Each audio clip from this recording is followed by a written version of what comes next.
Amara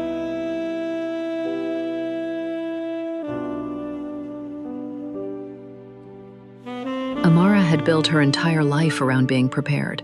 The carry-on that fit perfectly overhead, the aisle seat always, the car service booked before the wheels even touched the ground. She didn't leave things to chance. She didn't leave anything to chance. Which is exactly why a canceled flight on the night of the biggest presentation of her career felt less like an inconvenience and more like the universe testing her on purpose. The line stretched back 30 people deep. Her hotel in Geneva wasn't expecting her until tomorrow. Her team was already on the ground, and her phone, the one thing keeping her tethered to any sense of control, was sitting at 11% battery. She had survived a hostile board meeting in Dubai. She had negotiated a contract in her second language in Seoul. She would survive Atlanta's Hartsfield-Jackson on a Tuesday night. Probably. She noticed him the way you notice something that doesn't quite fit. Everyone else in the terminal was frantic, on calls, pacing, demanding answers from airline staff who had none. He was just still, reading. Like the canceled flight was simply a footnote in an otherwise pleasant evening. She looked away first. She always looked away first. It was a habit she'd developed somewhere between being told she was intimidating and deciding she didn't care. Though if she was honest, she still cared. Just a little. There's a lounge on the upper level, Delta 1. They have outlets at every seat and the line for rebooking is about a third of this one. I'm not Delta 1. I have a guest pass. I don't use it. You're welcome to it. She almost said no.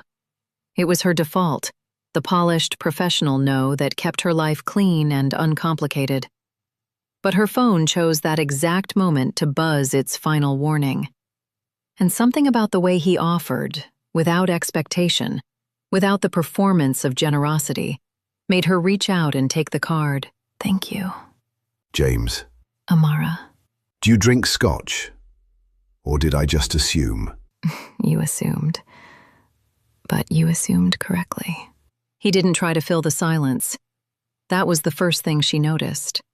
Most men, in boardrooms, at dinners, on planes, couldn't tolerate quiet when a woman was present. They filled it with opinions, with questions designed to sound like interest, with the low hum of their own importance. James simply existed in the space beside her, and somehow that was louder than anything he could have said. What's in Geneva? A presentation. Pharmaceutical licensing deal. 4 years of work in 45 minutes. And if the flight stays cancelled? It won't. You say that like you have a vote. I always find a way. I believe you. And the strange thing was, she believed that he believed her. There was no flattery in it, no game. Just a man who had apparently decided she was worth paying attention to and was doing exactly that. What about you? Where were you going? London, then Edinburgh. I have a distillery up there, well, a partial stake. The romantic version is that I'm a whiskey man. The honest version is that it's a tax structure my accountant suggested 8 years ago that I've since fallen in love with. That's a very honest answer. I find honesty gets more interesting results than the alternative. Most people don't think that. Most people are exhausting. She laughed again, twice in one night. That was unusual. She was taking notes on herself without meaning to. Can I ask you something? You can ask. Do you always work this hard at staying unbothered, or does it come naturally? Is it that obvious? Only to someone paying attention. There it was, the thing she hadn't expected from an evening that was supposed to be a disaster. Someone paying attention. Not to her credentials, not to the way she looked in the blazer, though she'd caught him notice, briefly, respectfully, but to her. The actual her underneath the carry-on and the aisle seat in the 11% battery. The one who was tired and a little scared and had 4 years riding on 45 minutes in a city she'd never felt fully welcomed in. I grew up having to be unbothered. It was either that or be eaten alive. And now? Now I'm very good at it. You don't have to be. Not tonight. There's nowhere to be. The airline had found her a seat. 6 a.m., business class. She'd make Geneva with an hour to spare. She had what she came for: the outlet, the quiet, the rebooked flight. She could leave now. She had every reason to leave now. The flight's at 6. That's 6 hours from now. Yes. Tell me about Edinburgh. They talked until the terminal woke back up around them. About Edinburgh and Geneva and the particular loneliness of building something impressive while the personal life gathers dust in a corner. About what it meant to be chosen, really chosen, versus simply being convenient. About whether people like them, shaped by achievement and armor, were even capable of softening anymore. He didn't ask for her number, he gave her his.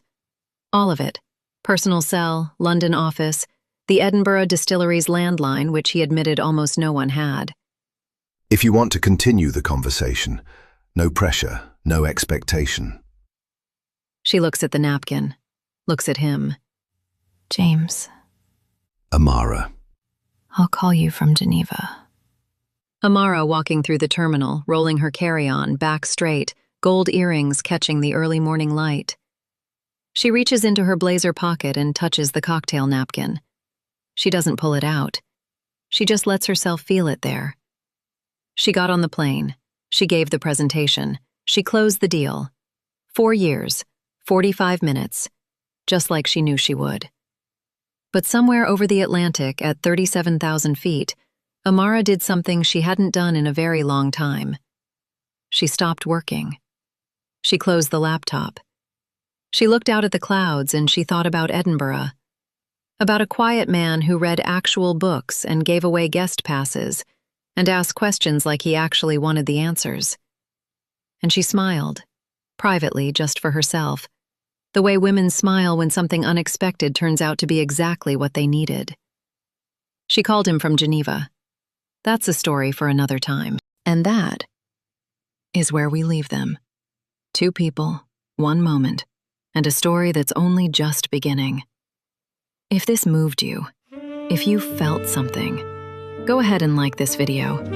It lets us know you want more. Subscribe to Gentlemen in the Swirl and follow for new stories every week. Love, drama, and everything in between. Until next time, stay open to the unexpected.